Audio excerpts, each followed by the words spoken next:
Hey, it's Clay Trader, and this will be a video chart on ticker symbol RAD. We will take a look at the 30-minute time frame.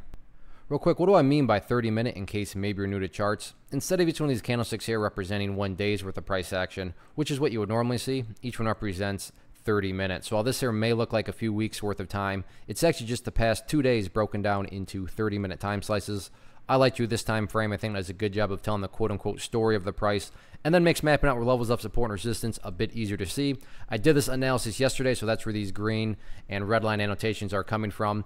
And the red line here definitely factors into today. But before we get to that, I want to do a little house cleaning here, and that is just delete this line out of here from down here. Sure, it still pertains to the chart, but given where the price currently is, not really relevant anymore. And from a presentation standpoint and not wanting lines all over the place that can cause clutter and confusion, just going to try to keep this as clean as possible and remove that line for the time being. Now, the first update that needs to be made comes from a foundational principle in charting, and that states when levels of resistance are broken and closed above, you want to see them act as support. So for those of you that did watch yesterday's video, hopefully you remember me talking about $2.60 as resistance, and now that the price is above it, like I said, you would want to see it act as support. And actually, you could throw this chart right into a textbook. I mean, like I said, was a level of resistance there, and now you would want to see it act as support, and surprise, surprise, you can see that's exactly what's going on right now. From resistance, now turning into support.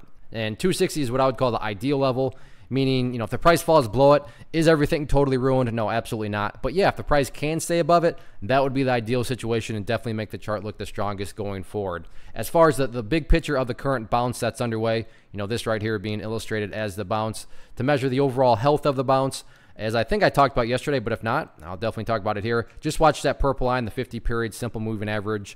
Keyword there being moving. So as time goes by, that purple line is going to keep on moving upwards.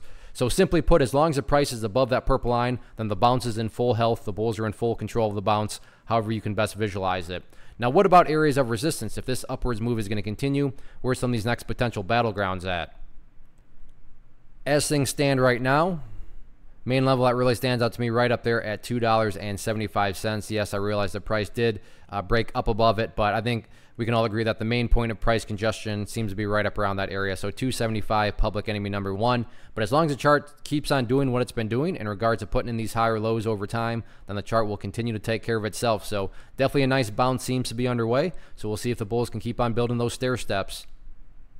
One of the biggest questions that I get is, hey Clay, how do you find the stocks that you trade? So what I've done is put together a free resource guide where I talk about the tools that I use to locate stocks that I find interesting and think may have potential. So if that sounds like something that could add value to you as a trader, then click on the image that is up on the screen right now and I will email you the guide. The guide itself is very short and to the point, and best part, it's completely free.